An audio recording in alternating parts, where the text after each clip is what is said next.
My name is Megan Townsend. I'm 26, and I've spent the last 5 years as a bookkeeper for half the businesses in our county. The kind of work where you learn to read a column of numbers the way other people read a face. Instantly, instinctively, spotting the exact entry that doesn't belong before anyone else even notices it's there. I did not expect to need that particular instinct at my own engagement dinner, sitting at my parents' long dining table surrounded by candlelight and the specific, practiced warmth of people who had all already decided how this evening was supposed to go. While my father raised his glass and toasted a man I had known for exactly 6 weeks. The dining room smelled like the roast my mother had spent all afternoon preparing, the good china laid out, the kind reserved for holidays and occasions my family considered important enough to warrant it. Candles flickered along the center of the table, casting warm, forgiving light across faces I'd known my entire life, and one I still barely recognized, sitting at the head of the table beside my father as though he'd always belonged there. "To Harlan," Dale Townsend said, his voice carrying the easy confidence of a man who had never once had to worry about the room disagreeing with him. A good man, a generous man, and soon my son-in-law. This family's blessed. The table murmured its agreement, glasses raised, my mother Elaine dabbing carefully at the corner of her eye, the way she did at every occasion that called for visible sentiment. I sat there in the dress my mother had chosen for me, smiling the way I'd been taught to smile at family gatherings since I was old enough to understand a smile could smooth over almost anything. And I did the same cold, precise arithmetic I run through a dozen times a week reconciling a client's books, except this time the numbers belonged to my own life, and none of them added up the way everyone at that table wanted me to believe they did. If you've ever had to smile through a moment that felt wrong in your body long before your mind could explain why, I need you to stay with me, because this story does not end where my family expected it to. I want to explain what actually happened in the weeks leading up to that dinner, because I don't think the moment lands with its real weight without the context sitting underneath it. My father's farm had struggled for 3 straight years, a combination of bad weather, a failed equipment loan, and the kind of quiet, accumulating debt that farming families in our county rarely discussed openly, even with each other. I'd noticed the strain in small ways over those years. Fewer new clothes at Christmas, my mother's careful rationing at the grocery store, a tension in my father's voice whenever the subject of the bank came up at dinner. I hadn't known the full scope of it because nobody in my family had ever thought to include me in those conversations, even though I was the one with an actual accounting degree. Harlan Voss owned most of the land bordering our farm, a widower 28 years my senior, respected throughout the community for his generosity toward the church and his quiet, steady presence at every social function that mattered: the county fair, the harvest festival, the front pew every Sunday. His name etched onto a brass plaque in the church vestibule beside a list of the building fund's largest donors. When my parents first mentioned his interest in me, 6 weeks before that dinner, I'd assumed, naively, that it was simply an old-fashioned courtship, unusual in the age gap but not unheard of in our particular corner of the world, where certain traditions moved slower than they did elsewhere. I said yes to the engagement the way I'd said yes to most things in my family for 26 years, because saying no had never once felt like a real option available to me, and because some quiet, hopeful part of me still wanted to believe my parents wouldn't ask something of me that wasn't, at its core, meant for my own good. If you've ever agreed to something you didn't fully understand because refusing had never felt like a real option in your family, comment "I know" that pressure below. This story is for you. The first crack in that belief came 3 days after the engagement dinner, during an ordinary Tuesday afternoon spent doing the farm's books the way I'd done every month for the last 2 years. A small, unpaid kindness I offered my parents because I was good at it and because it felt like one of the only ways I could actually contribute something they valued. The farmhouse office smelled like it always did. Old paper and the faint mustiness of a room that didn't get opened often enough. Dust motes drifting in the afternoon light through the single window over the desk. I found the entry almost by accident, buried in a ledger my father kept separate from the farm's regular accounts, labeled simply Covenant Fund in his careful, cramped handwriting. A payment dated the week before Harlan first expressed interest in me, for an amount that matched, almost exactly, the outstanding balance on my father's defaulted equipment loan. The payment source was listed simply as HV. I sat with that ledger open in front of me for a long time, the farmhouse quiet except for the hum of the old refrigerator in the kitchen down the hall and the occasional creak of the house settling around me, and felt something in my chest go very still and very cold. I told myself, at first, that it could be a coincidence, a private loan between two men who happened to share a business relationship, nothing more sinister than that. I wanted, desperately, for it to be nothing more than that. But bookkeepers don't believe in convenient coincidences. We believe in patterns, and once I started actually looking for the pattern instead of looking away from it, I found more entries stretching back further than I wanted to see. Smaller payments, scattered across nearly a decade, always from the same initials, always timed suspiciously close to some family's engagement announcement in our small, tightly knit community. I wrote each date down on a scrap of paper, my handwriting growing smaller and more careful the longer the list grew, the way it always does when I'm trying to hold something steady that scares me. If you've ever found the first thread of a pattern you desperately didn't want to be real, comment, "I saw the first crack," below. We're only getting started. I didn't say anything to my parents that week. I want to be honest about why. The same honesty I'd want from anyone telling me this account. Some part of me needed to understand the full shape of what I'd found before I said anything out loud that I couldn't take back. The same careful instinct that had made me a good bookkeeper in the first place. You don't accuse a client of fraud based on one suspicious entry. You build the full picture first. I started staying later at the farm on my bookkeeping visits, using the excuse of catching up on old records to justify hours spent quietly photographing pages from ledgers going back further than my father had ever shown me, my hand steady even as my pulse wasn't, the specific, careful stillness I bring to any audit where I suspect I'm about to find something that matters. I worked mostly after my parents had gone to bed, the desk lamp the only light in the office, the rest of the farmhouse dark and quiet around me. My phone's camera flashed the only sound besides my own careful breathing.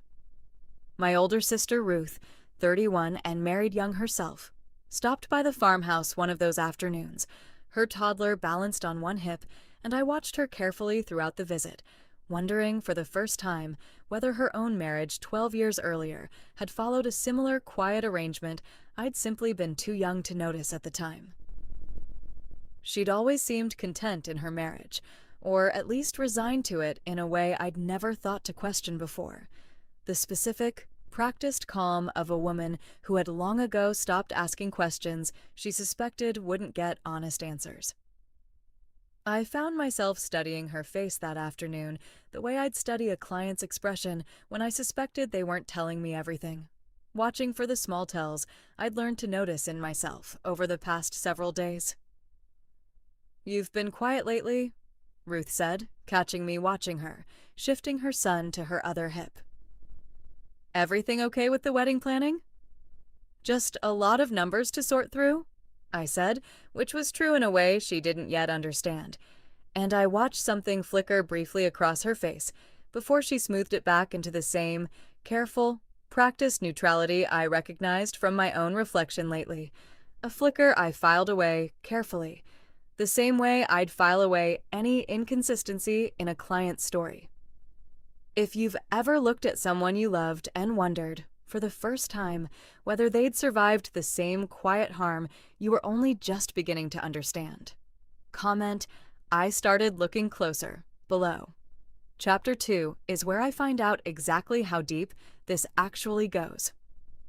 I met Lorna Ellis by accident, 3 weeks before the wedding date my parents had already set, at a diner 2 counties over where I'd driven specifically to be somewhere. Nobody in our community would recognize me, needing a few hours of anonymous space to think clearly. The diner smelled like burnt coffee and frying oil, a bell over the door jingling faintly every time someone came or went, a jukebox in the corner playing something low and forgettable. She was in her mid-40s, sitting alone at the counter, and something about the careful, watchful way she held herself caught my attention before I understood why. "You're marrying Harlan Voss," she said. Not a question. Once I'd settled into the booth behind her, and she'd turned enough to study my face, her eyes moving over me with the particular recognition of someone who had seen this exact expression before. I recognized the look. I had it myself, 15 years ago. I sat very still, my coffee cooling in front of me. The vinyl booth cracked slightly under my hand, and felt the specific, cold clarity settle over me that I recognized from the exact moment a suspicious ledger entry finally resolves into an undeniable pattern. "You were married to him," I said. "For 3 years," Lorna said, sliding into the seat across from me without waiting to be invited, her voice steady in a way that told me she'd rehearsed this conversation in her head more than once, waiting for someone to finally need it. Before he decided I'd outlived my usefulness to whatever arrangement my own family had made with him. "I have documents, Ms. Townsend, if that's actually your name and not something I should already recognize. I kept everything. In case anyone ever needed proof, this wasn't the first time. If you've ever had a stranger hand you exactly the proof you'd been too afraid to go looking for yourself, comment, 'The truth found me,' below." Chapter 2 is where Lorna and I finally put the entire picture together, and I understand exactly what my parents actually sold.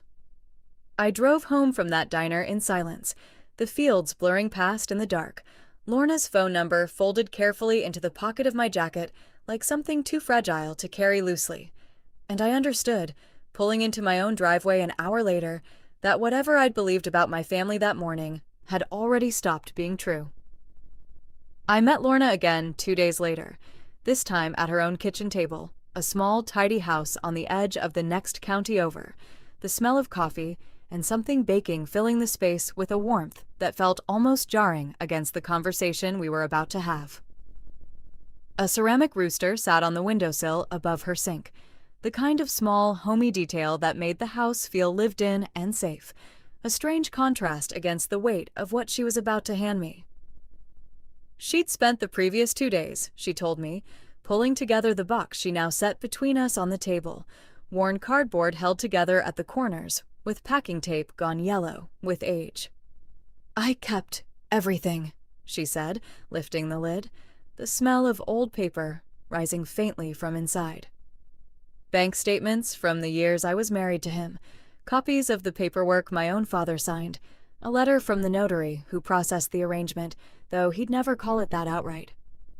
I always suspected I wouldn't be the last one. I just didn't know how long it would take for someone to come looking. I sat across from her, my hand steady on the edge of the table. The same careful stillness I bring to any client meeting where the numbers are about to tell me something the person across from me has been avoiding saying directly. "How many others?" I asked. "At least 3 that I know of by name," Lorna said, her voice dropping slightly, glancing toward the window as though old habits of caution hadn't fully left her even 15 years later. "Possibly more. Harlan isn't the only one doing this, Megan. There's a whole system underneath it, dressed up in religious language so nobody outside the arrangement ever has to call it what it actually is. If you've ever opened a box someone else had been quietly keeping for years, specifically in case someone like you finally came looking, comment 'She was waiting for me' below. This is where the real investigation starts." Lorna walked me through the documents methodically, the same patient, careful pace I imagined she'd rehearsed in her head across 15 years of waiting for someone to actually need this information. A marriage covenant, drafted not by any licensed attorney, but by a notary named Ezra Caldwell, who, according to Lorna, had processed nearly every one of these arrangements in the county for over 2 decades. Bank records showing a payment from Harlan to Lorna's own father, timed precisely around their wedding date, structured to look, on paper, like an ordinary land transaction rather than what it actually was. He buys the debt first, Lorna explained. Sometimes he approaches the bank directly and purchases a struggling family's loan before they even know it's changed hands. Then he offers to forgive it quietly, in exchange for a marriage. Everyone in the family gets to tell themselves it's a blessing, an answer to prayer, instead of what it actually is. I thought about the covenant fund entry in my father's ledger, the exact amount matching his defaulted equipment loan, and felt the last piece of hopeful denial I'd been carrying finally give way entirely. My father hadn't simply accepted a generous gift from a respected member of the community. He had, whether he allowed himself to see it this plainly or not, sold his own daughter to erase a debt. If you've ever watched the last piece of hopeful denial about your own family finally collapse under the weight of undeniable proof, comment, "The denial is gone now," below. We're just getting started. I spent the following 2 weeks building my own file, the same disciplined, unglamorous work that had made me good at my job in the first place, cross-referencing every entry in my father's ledger against Lorna's documents, confirming dates, tracing the notary's name through public county records to establish exactly how many similar arrangements he'd processed over the years. I worked mostly at night, my apartment above the accounting office where I worked lit only by my desk lamp, the smell of the coffee I kept forgetting to drink filling the small space, a growing folder of photographed ledger pages and county records organized the same careful way I organize any client's tax documents. Every entry I confirmed felt like another small, cold stone settling into my stomach, the specific weight of understanding, piece by piece, exactly how long this had been happening in a community I'd spent my entire life believing was simply old-fashioned rather than something far more calculated. I found a second witness during that stretch, a young woman a friend of Lorna's had connected me with, 19 years old, who had escaped a similar arrangement in a neighboring county the year before after her own family's debt to a different landowner had been quietly settled through the same notary. She agreed to speak with me carefully, cautiously, still frightened enough of the community's reach that we met 3 towns away from either of our homes in a nearly empty diner with a bell over the door and a waitress who left us alone once she understood we needed privacy more than service. "They almost had me married off before I even finished high school," she told me, her hands wrapped tightly around a cup of coffee she never drank, her eyes flicking toward the door every so often as though old fear hadn't fully released its grip on her yet. I found out what was actually happening because I found the paperwork myself, the same way you did. I ran the week before the wedding was supposed to happen. I haven't been back since. I still don't use my real name with people I don't trust completely. I reached across the table and covered her hand with mine, the same gesture I imagine Lorna had wanted to offer me the day she first found me in that diner, understanding, in that moment, exactly how much courage it had taken her to sit across from a stranger and say any of this out loud. If you've ever met someone who survived the exact thing you were still trying to escape and felt less alone simply because she existed, comment, "I found someone who understood," below. Here's the arithmetic I want you to sit with for a second, because I sat with it for the better part of 2 weeks. I had spent 26 years being the daughter who quietly kept my family's books, who never asked for anything beyond what was offered, who trusted that my parents, whatever their flaws, would never actually treat me as a transaction rather than a person. I understood now, sitting with Lorna's documents and my own carefully cross-referenced ledger entries spread across my desk, that I had never actually been a daughter in the way I'd believed. I had been an asset, quietly earmarked years in advance, waiting for the exact moment my father's finances required, liquidating me to settle a debt. I thought about every dinner where my father had talked about the farm's struggles in careful, vague terms, never once mentioning that a solution had already been arranged, that the daughter sitting across the table from him had already, in some private ledger, been assigned a dollar value equivalent to an outstanding loan. I thought about my mother's careful, practiced tears at the engagement dinner, and understood now that they likely weren't tears of joy at all, but something closer to relief, the specific relief of a woman who understood exactly what her daughter's marriage was actually buying her family, and had decided, long before that dinner, that the cost was one she was willing to let me pay. If you've ever realized you were never actually loved the way you believed, but valued instead, the way an asset is valued, tell me. I think this is one of the loneliest realizations a person can have, and I don't think enough people say it out loud. I didn't confront my parents during those 2 weeks. I let them believe the wedding planning was proceeding exactly the way they expected it to, attending the dress fittings my mother had scheduled, nodding along to my father's occasional comments about how well things had worked out for the family, understanding each time exactly how much weight those words actually carried now that I knew what I knew. Harlan himself called twice during that stretch, his voice carrying the same easy, practiced warmth I now recognized as performance rather than genuine affection. The specific tone of a man accustomed to being believed simply because nobody had ever thought to question him closely. I answered both calls with careful, neutral pleasantness, giving nothing away, understanding that revealing what I knew too early could give him and my parents time to destroy evidence or pressure the other witnesses into silence before I'd built a case strong enough to survive that pressure. Lorna helped me contact a sheriff's investigator she'd quietly stayed in touch with over the years, a woman named Claire Ostrander, who had apparently taken an informal interest in the county's unusually high rate of large age gap marriages between prominent landowners and young women from struggling farming families, without ever having the concrete evidence needed to formally open an investigation. Deputy Ostrander was younger than I expected, sharp-eyed, dressed casually rather than in uniform for our meeting, the kind of careful precaution I understood immediately when she explained how small the county's law enforcement network actually was. "I've suspected something like this for years," Deputy Ostrander told me the first time we met, in a quiet corner of a diner far enough from our own community that nobody would recognize either of us, a notebook open on the table between us that she filled steadily as I spoke. "But suspicion isn't evidence, and every family I've gently approached about it has closed ranks immediately, insisting everything was consensual, a blessing, exactly the language you're describing. What you and Lorna have built here is the first real documentation I've seen. This could actually go somewhere."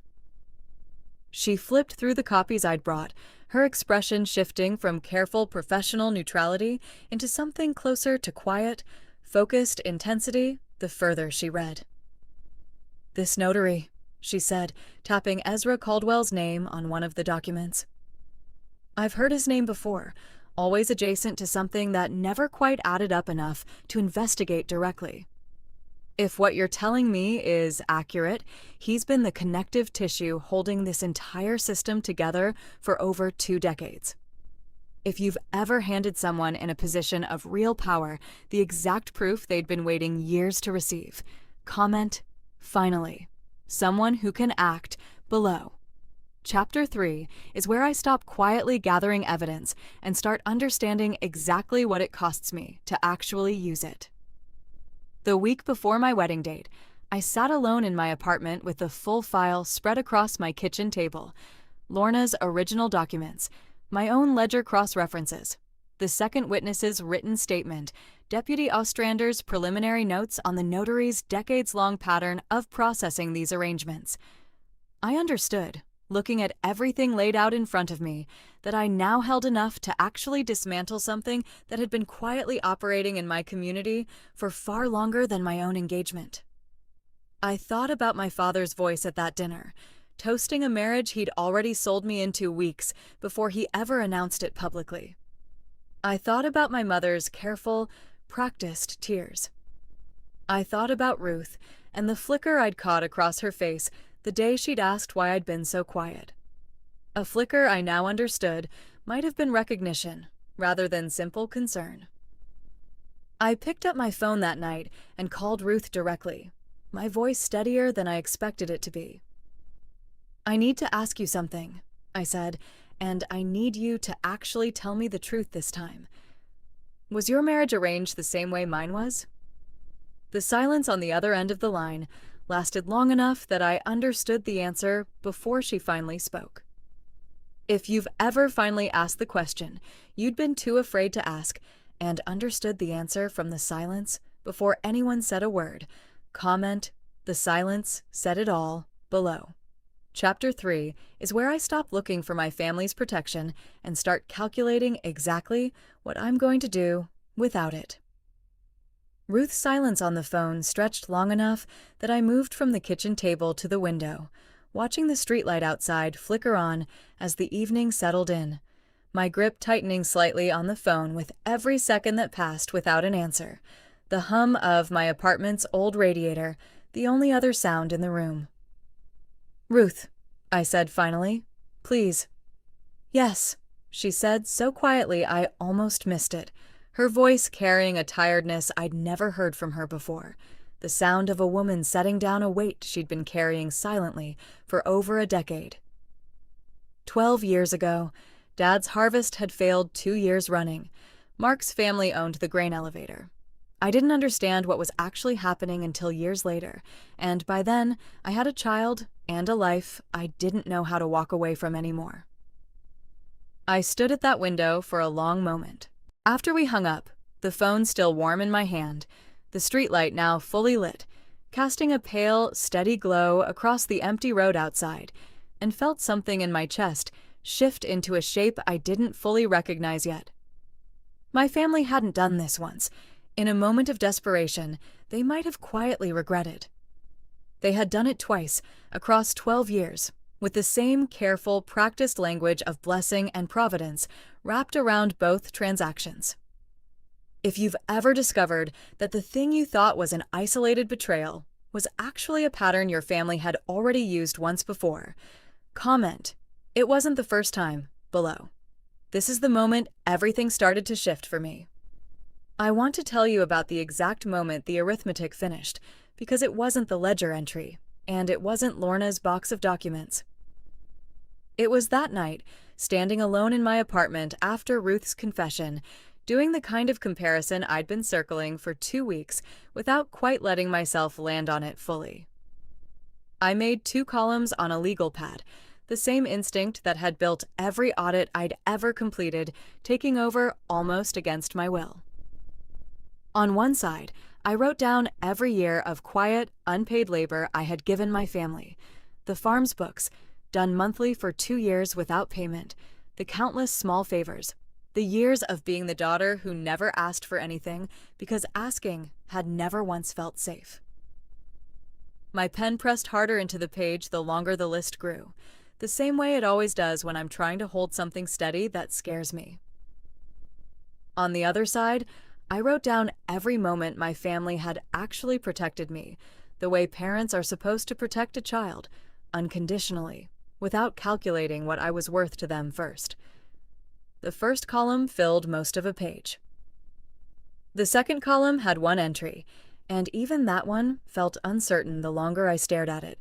A memory from childhood, my father teaching me to balance a checkbook at the kitchen table, patient in a way that had once felt like love, and now felt, in hindsight, like something closer to training an asset for its eventual use. I stared at those 2 columns for a long time, my apartment quiet except for the hum of the refrigerator and the distant sound of a dog barking somewhere down the street, the desk lamp casting a small, warm circle of light across the legal pad, while the rest of the room sat in shadow. And somewhere in that stillness, I stopped waiting for the second column to grow. If you've ever made that list, what you gave against what you got, and felt the floor drop out from under you when you saw the gap in your own handwriting, I need you to know you're not the only one. Keep reading. It gets better from here. I stopped looking for validation somewhere around midnight, and I started calculating instead, and the shift between those two states felt less like a decision and more like something physical. A held breath, finally released. Validation had always required my family to see me as a daughter worth protecting. Calculation only required me to finally see myself clearly, and to see them clearly too, without the soft, hopeful interpretation I'd apparently been applying to every one of their choices for 26 years. I thought about every year I'd told myself the distance in our family was simply how farming families were: practical, unsentimental, more comfortable with duty than with open affection. I had built an entire, patient explanation for their behavior out of nothing but hope, filling in the gaps myself the way you fill in a redacted document, assuming some reasonable version of love existed behind the coldness because the alternative felt too large to hold. I thought, too, about all the years I'd taken quiet pride in being useful to my family, the books I balanced, the harvests I helped track, the small, steady competence I brought to every household task nobody else wanted to manage. I had believed, for most of my life, that usefulness and love were simply two names for the same thing in a family like mine, that showing up reliably was its own quiet proof of belonging. I understood now, sitting there at midnight with the evidence of my own worth reduced to a dollar figure on a defaulted loan, exactly how wrong that belief had been. I understood now, sitting there with my two unequal columns and Ruth's quiet confession still echoing, that I had spent 26 years being useful to this family in exactly one specific way, as a resource to be managed, budgeted, and eventually spent when the numbers required it. Nobody thanks the resource. Nobody protects it. They simply calculate its value and decide, when the moment comes, that its usefulness has finally arrived. If you've ever realized you are being treated as a resource instead of being loved as an actual daughter, tell me. I think this is one of the loneliest realizations a person can have, and I don't think enough people say it out loud.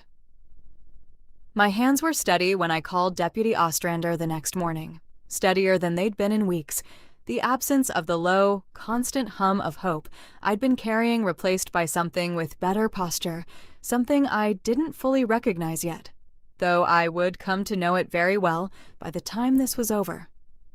I made coffee before the call, actually drank it this time, standing at the same counter where 2 weeks earlier I'd stared at that first suspicious ledger entry without yet understanding what it meant. I want to move forward formally, I told her. I have Ruth's confirmation now, as well. 2 arrangements from the same family, 12 years apart. I want everything documented to a standard that would actually hold up, not just enough to confront them privately. You understand what this means, Deputy Ostrander said, not as a warning, but as a simple statement of terrain, the kind of certainty I imagined she'd delivered to dozens of witnesses before me. Once we open a formal investigation, there's no quiet version of this left. Your parents will know something has changed, and Harlan will likely respond aggressively once he understands the scope of what you've built. I know, I said. They may try to discredit you before they try to explain any of it, she continued. In my experience, families caught in patterns this deliberate often turn on the person exposing them before they ever address what they actually did. I want you prepared for that specifically. I know, I said again, and I meant it more each time, the word settling into something closer to certainty with every repetition. There was a pause on the line, and then Deputy Ostrander said something I've thought about many times since. What you're doing isn't betrayal, Megan, whatever your family tries to call it later. It's simply, finally, an honest accounting of something that should have been stopped years ago. I didn't cry after we hung up. I think people expect a breaking point to look like tears, a woman finally collapsing somewhere quiet. Mine looked like the opposite. My jaw tightened, my shoulders squared, and I sat up straighter at my kitchen table than I had in weeks. The posture of someone finally done accepting a version of her own family that had never actually been true. If you've ever noticed your own body change shape, the moment you stopped making excuses for people who never once made any for you, comment below. I think it happens to more of us than we admit.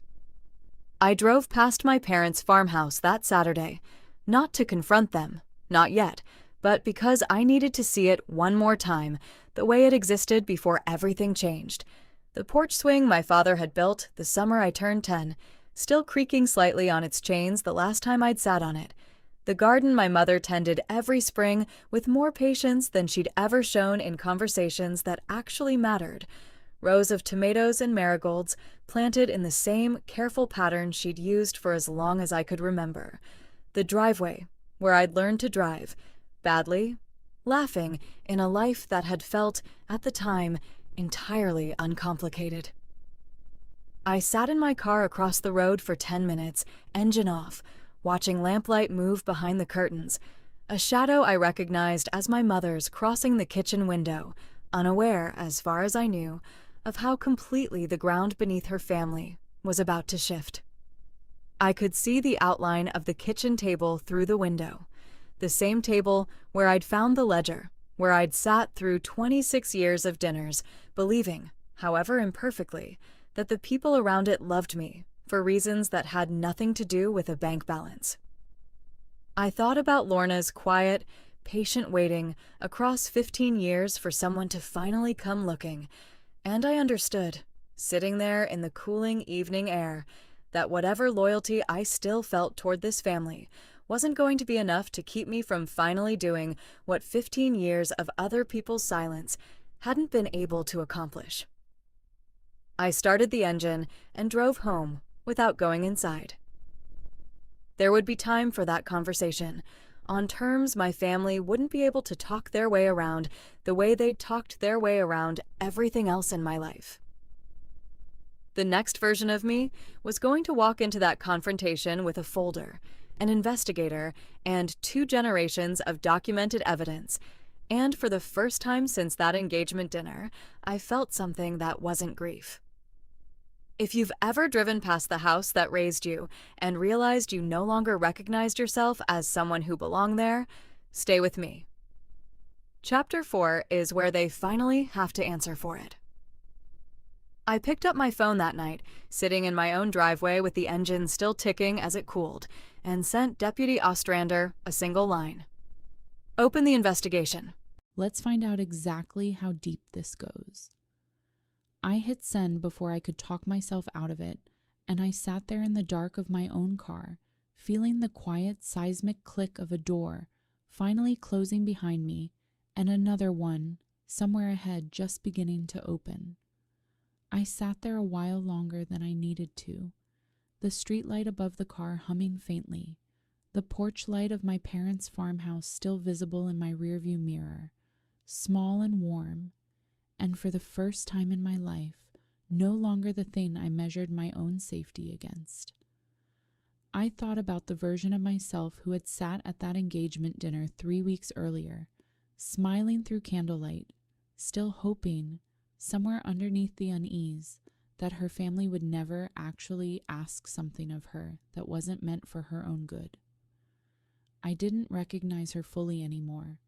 Somewhere between Lorna's kitchen table and Ruth's quiet confession, she had become someone else entirely, someone who no longer needed her family's approval to know exactly what she was worth. The investigation moved faster than I expected, once Deputy Ostrander formally opened it, subpoenas reaching the notary's office within 2 weeks, bank records pulled, the quiet, careful machinery of a real inquiry finally grinding forward. After years of suspicion nobody had been able to substantiate. My parents found out the same week, and the response arrived exactly the way Deputy Ostrander had warned me it might. My mother showed up at my apartment unannounced on a Thursday evening, her face pale in the hallway light, a folder of papers clutched against her chest, her car still running in the parking lot below, as though she hadn't fully committed to staying long. "Megan, please," she said before I'd even fully opened the door. "Whatever you think you've found, please just talk to us first. Don't do this to the family." I let her in, more out of habit than any real desire to hear what she'd come to say, and I watched her set the folder on my kitchen table, the same kind of careful, deliberate movement I recognized from every difficult conversation of my childhood, her hands trembling slightly as she smoothed the papers flat. "Your father spoke to a lawyer," she said. "There's a way to make this go away quietly, Megan. A statement, just saying you've been under a lot of stress, that you misunderstood some old family paperwork. Nobody has to know any of this ever happened." I looked at the papers she'd set down, understanding immediately what they actually were before I'd even read a single line. "You want me to sign something saying I'm not credible," I said. "That I imagined all of this. If you've ever had your own mother ask you to declare yourself unreliable to protect people who never once protected you. Comment, 'That's not love, that's damage control,' below. This is where everything comes to a head." "It's not about credibility," my mother said, though her voice wavered slightly on the word, betraying more than she probably intended. "It's about protecting this family, Megan. Do you understand what happens to us if this goes forward? Your father could lose everything. I could lose everything." "You mean I could lose everything?" I said quietly. 12 years ago, and again 3 weeks ago. That's the part you keep leaving out of every version of this you tell yourself." She knelt down beside my chair then, an act so unfamiliar from a woman who had never once, in 26 years, lowered herself to my level for anything, and took my hand in both of hers. "Please come home," she said, and for one heartbreaking moment, some old tired part of me that had spent a lifetime wanting her approval nearly reached for the pen sitting on the table beside the papers. I want to be honest about that moment, because I think it matters more than the moment I actually refused. For just a few seconds, watching my mother kneel in front of me with genuine tears in her eyes, I understood exactly how easy it would have been to sign, to let the investigation quietly die, to go back to being the daughter who kept the peace instead of the daughter who exposed the truth. I thought about Lorna's box of documents, kept faithfully for 15 years by a woman with no family left willing to believe her. I thought about the 19-year-old who still wouldn't use her real name with strangers.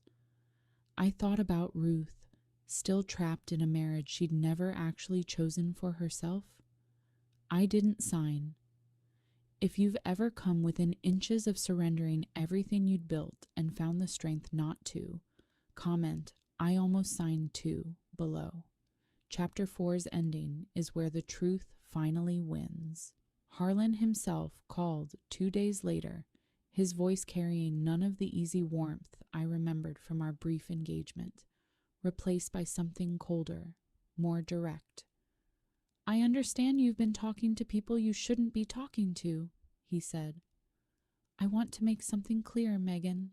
Your father's debt could reappear very quickly if this continues. I own the paper on more of that farm than you probably realize." "That's witness tampering," I said, keeping my voice level. The same flat, procedural tone I use reviewing a client's fraudulent books.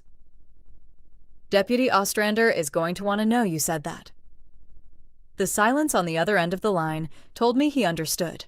A beat too late, exactly what he'd just handed me. Deputy Ostrander confirmed, once I reported the call, that it strengthened the case considerably. Direct evidence of intimidation, recorded and time-stamped, added to the growing file of ledgers, bank records, and witness statements Lorna, the second witness, Ruth, and I had spent weeks building. The notary, Ezra Caldwell, once formally questioned, began cooperating almost immediately, apparently unwilling to face the full weight of the case alone, and his records confirmed a pattern stretching back over 2 decades, 7 separate arrangements processed through his office, each one structured identically to disguise a financial transaction as a religious covenant. If you've ever watched someone's attempt to intimidate you accidentally become the strongest piece of evidence against them, comment, "He handed me the case," below. We're almost at the end of this story. The formal hearing took place 2 months later, a small county courtroom I'd walked past my entire life, without ever imagining I'd sit inside it as anything other than a spectator. The wood paneling and worn carpet, familiar in a way that felt strange, given the gravity of what was about to unfold inside it. My father sat with his own attorney, his face gray and drawn in a way I'd never seen before, his hands folded tightly on the table in front of him. My mother sat beside him, her hands folded tightly in her lap, her eyes fixed somewhere past the judge's bench, rather than on me. Harlan sat separately, his attorney beside him, the easy, practiced confidence I remembered from our engagement entirely absent now, replaced by a stiffness that made him look older than I remembered.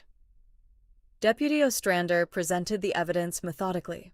Lorna's original documents, the ledger entries I'd cross-referenced against county records, Ruth's testimony about her own marriage 12 years earlier, the second witness's account of her narrow escape, and Ezra Caldwell's cooperating testimony confirming the full scope of the system he'd helped operate for over 2 decades. Harlan's recorded intimidation call played for the room, his own voice confirming, in his own words, exactly what he'd been willing to do to protect the arrangement, the courtroom speakers making the recording sound even colder than I remembered it feeling on the phone that day. I watched my father's jaw tighten the same way it always had at family dinners when a difficult topic arose.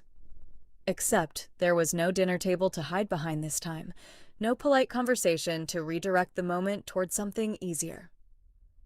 He didn't look at me once during the entire proceeding, his gaze fixed on the table in front of him as though the wood grain itself might offer some kind of escape. If you've ever watched someone's carefully built version of themselves come apart in a room they couldn't control, you understand the strange quiet of a moment like that. Nobody shouted.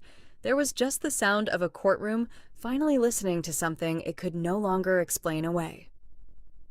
Harlan pleaded guilty 3 weeks later, choosing to avoid a full trial once his attorney reviewed the complete weight of the evidence against him, fraud, coercion, and witness tampering charges that would have been considerably harder to negotiate down had the case gone before a jury.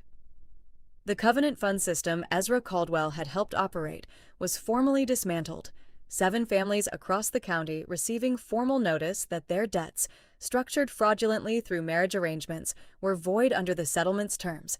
Letters that Deputy Ostrander told me later arrived to a mix of relief and disbelief, some families having lived under the weight of those arrangements for so long they'd nearly forgotten a world without them was possible. My father did not face criminal charges himself, though the financial fallout from the fraudulent debt structure cost him considerably more than the original loan ever had, and I understand, through Ruth, that the farm is now managed under significantly reduced circumstances, a consequence I take no particular satisfaction in, though I no longer feel responsible for softening it either. My mother has reached out twice since the hearing, careful formal messages that read more like damage control than genuine reckoning, and I haven't yet decided how much space, if any, I'm willing to make for that kind of contact going forward. Ruth left her own marriage within the year, once the investigation made clear exactly what she'd actually been living inside for over a decade, and she and I speak more now than we have in years. 2 sisters slowly relearning how to trust each other outside the roles our family had assigned us. If you've ever watched a system built on generations of quiet fear finally collapse because someone refused to stay quiet, comment, "The silence finally broke," below. I started a small support group in the months following the settlement, meeting quietly with other women from similar farming communities who had either escaped or were still trapped inside arrangements they'd never actually chosen for themselves. We meet in the back room of a church 2 counties over, folding chairs arranged in a loose circle, coffee brewing in an old percolator someone donated the first month, the same unglamorous, steady kind of infrastructure. I understand now how to build for other people instead of simply being built into for someone else's benefit. Lorna helps me run it now, the same careful, patient woman who once handed a stranger in a diner exactly the proof she'd spent 15 years keeping safe. The 19-year-old who first shared her story with me has started using her real name again, slowly, in rooms where she finally feels safe enough to. I think about that engagement dinner often. The candlelight, my father's confident toast, the specific, practiced warmth of a room that had already decided how the evening was supposed to go. Not with the raw devastation I felt, discovering that first ledger entry anymore, but with something closer to clarity. If I hadn't found that entry, I don't know how much longer this system would have continued quietly operating in a community that had spent decades calling it a blessing instead of what it actually was. I kept my bookkeeping business. I bought a small house on the edge of town. Nothing extravagant, simply mine. Purchased entirely with money I'd earned myself, rather than anything tied to a debt someone else had decided I was worth. The deed sitting in a drawer in my own name and no one else's for the first time in my life.